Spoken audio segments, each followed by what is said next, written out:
Halo, Assalamualaikum warahmatullahi wabarakatuh. Perkenalkan, nama saya Fari Indarto, mahasiswa Program Studi Pendidikan Sejarah, Fakultas Ilmu Pendidikan dan Pengetahuan Sosial, Universitas Indraprasta PGRI Jakarta. Pada kesempatan kali ini, saya akan membahas eh, video pembelajaran tentang tokoh nasional yaitu Raden Saleh dengan judul video Pelukis dari Jawa disegani di Belanda. Baik, pada materi kali ini kita akan membahas beberapa hal, yaitu yang pertama adalah profil beliau, yang kedua adalah masa kecil beliau, yang ketiga adalah perjalanan beliau belajar ke Eropa tentang seni lukis, dan yang keempat adalah kembalinya beliau ke Hindia Belanda setelah menimba ilmu lukis di Eropa. Dan yang kelima adalah karya dan lukisan-lukisan yang pernah beliau buat. Yang keenam adalah penghargaan-penghargaan yang pernah beliau terima. Kita masuk ke pembahasan yang pertama, yaitu adalah profil beliau. Lahir dengan nama Saleh Syarif Bustaman atau dikenal sebagai Raden Saleh, adalah seorang pelukis Hindia Belanda beretnis Arab Jawa yang menjadi pionir seni modern Indonesia pada saat itu, ya, Hindia Belanda. Raden Saleh lahir di Semarang, Hindia Belanda pada bulan Mei tahun 1811. Kita lanjut ke pembahasan yang kedua, yaitu masa kecil beliau. Raden Saleh dilahirkan dalam sebuah keluarga Jawa Ningrat. Sejak usia 10 tahun, ia diserahkan pamannya, Bupati Semarang, kepada orang-orang Belanda, yaitu atasannya di Batavia. Kegemaran menggambar beliau mulai menonjol sewaktu bersekolah di sekolah rakyat atau yang dikenal sebagai Volksschule. Baik, kita masuk ke pembahasan yang ketiga, yaitu belajar ke Eropa.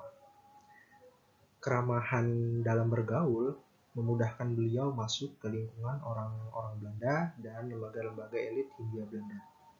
Raden Saleh kemudian bertemu dengan pelukis keturunan Belgia, Antoine Auguste Joseph Payen, yang didatangkan dari Belanda untuk membuat lukisan pemandangan Pulau Jawa untuk hiasan kantor Departemen van Koloniën di Belanda. Payen kemudian tertarik pada bakat Raden Saleh dan berinisiatif memberikan bimbingan. Terkesan dengan bakat luar biasa yang dimiliki oleh Raden Saleh, Payen kemudian mengusulkan agar Raden Saleh bisa belajar ke Belanda. Usul ini kemudian didukung oleh Gubernur Jenderal Hindia Belanda yang saat itu memerintah, Van der Capellen, yang memerintah dari tahun 1819 hingga 1826 setelah ia melihat bakat dari Raden Saleh. Baik, kita lanjutkan ke materi yang berikutnya, masih dalam lingkup yang sama, yaitu belajar ke Eropa. 2 tahun pertama di Eropa, ia pakai untuk memperdalam bahasa Belanda dan belajar teknik mencetak menggunakan batu. Sedangkan soal melukis, selama 5 tahun pertama, ia belajar melukis potret dari Cornelis Cruyssman dan belajar melukis tema pemandangan dari Andreas Skelko. Karena karya mereka memenuhi selera dan mutu rasa seni orang-orang Belanda pada saat itu. Raden Saleh kemudian makin mantap memilih seni lukis sebagai jalur hidup.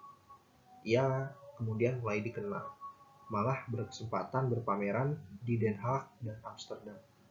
Melihat lukisan Raden Saleh, masyarakat Belanda terperangah. Mereka tidak menyangka seorang pelukis muda dari Hindia Belanda dapat menguasai teknik dan menangkap watak seni lukis barat. Kita lanjut ke materi berikutnya, yaitu kembali ke Hindia Belanda. Raden Saleh kembali ke Hindia Belanda pada tahun 1852 setelah 20 tahun menetap di Eropa. Di Hindia Belanda, dia bekerja sebagai konservator lukisan pemerintahan kolonial dan mengerjakan sejumlah potret untuk keluarga kerajaan Jawa sambil terus melukis pemandangan. Raden Saleh kemudian membangun sebuah rumah di daerah sekitar Cikini, Jakarta Pusat, yang didasarkan pada desain Istana Kalenberg, di mana ia pernah tinggal pada saat berada di Jerman. Dengan taman yang luas, sebagian besarnya kemudian dihibahkan untuk kebun binatang dan taman umum pada tahun 1862.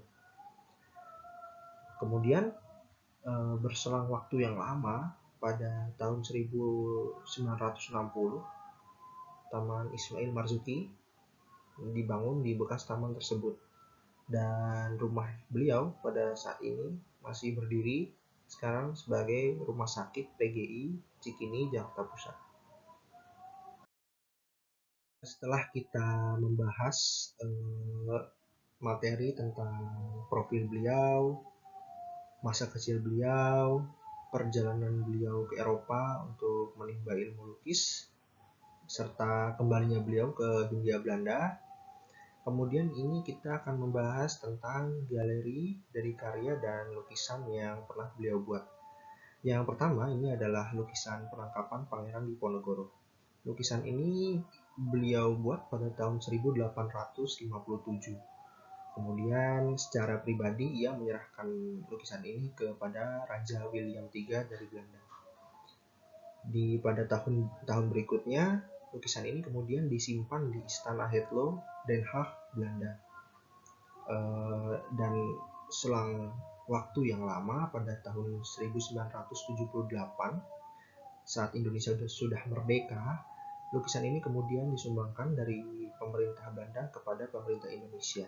Dan pada saat ini, lukisan tersebut tersimpan di Museum Kepresidenan Istana Yogyakarta.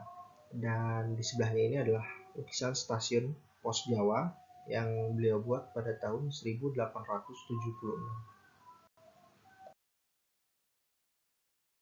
Kita lihat di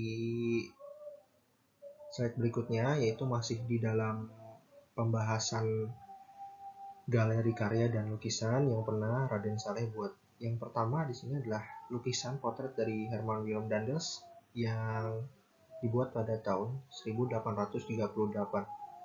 Yang kedua di sini adalah lukisan potret dari Van den Bosch yang dibuat lukisannya pada tahun 1836 dan saat ini menjadi koleksi Rijksmuseum Amsterdam. Dan yang ketiga adalah lukisan potret dari Jan Gretenbout yang dilukis pada tahun 1835. Kita masuk di pembahasan materi yang terakhir, yaitu penghargaan yang pernah Raden Saleh terima.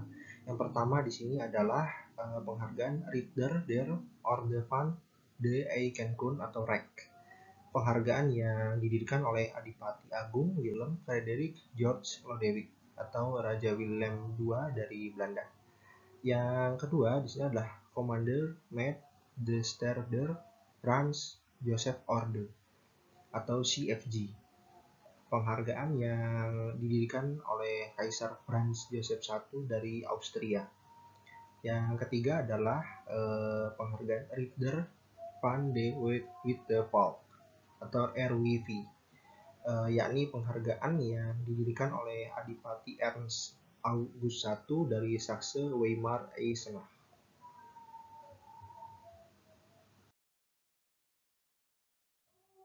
Baik, selesai sudah materi video pembelajaran tentang tokoh nasional Raden Saleh yang telah saya sampaikan.